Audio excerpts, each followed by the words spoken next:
Almost మేము 3 monthsలో ఒక 30 days వరకు వీక్లీ ఒక 3-4 days షూట్ చేసామన్నమాట. ప్రతిదీ కూడా కంప్లీట్ నైట్ షూట్ చేసాము. ఏదైతే ఒక ఫ్లాష్ బ్యాక్ సీక్వెల్ ఏదైతే ఉందో అదొక్కటే మేము డే షూట్ చేసాము ఒక 2 days.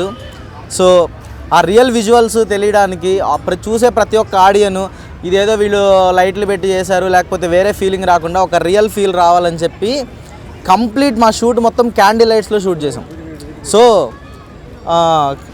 అంటే క్యాండిల్ లైట్స్ ప్రజెంట్ చేయడం కోసం కొన్ని జిఆర్జీ లైట్స్ అని కొన్ని ఎల్ఈడి లైట్స్ అవి వాడతారు. సో మేము అదే ఏదో మేము టెక్నికల్గా కాదు కాబట్టి మాకు అంత తెలీదు. సో ఎలాంటి లైట్స్ వాడకుండా కూడా కంప్లీట్గా క్యాండిల్ లైట్స్లో షూట్ చేశారు. సో బ్యాచిలర్ పార్టీ అనేది ఒక 1 night జరిగే స్టోరీ అనమాట. ఒక 1 night ఒక 4 కుర్రోళ్ళు మంచిగా బ్యాచిలర్ పార్టీ చేసుకుందామని వెళ్ళినప్పుడు అక్కడ వాళ్ళకి ఎదురయ్యే కొన్ని పారానార్మల్ యాక్టివిటీస్ కొన్ని హర్రర్ థింగ్స్ ఏవైతే ఉంటాయో వాటిని 4 కలిసి ఎలా ఫేస్ చేశారు, సో ఎలా అసలు ఆ హర్రర్ నుంచి బయటకు వచ్చారు అనేది మన కాన్సెప్ట్ అనమాట.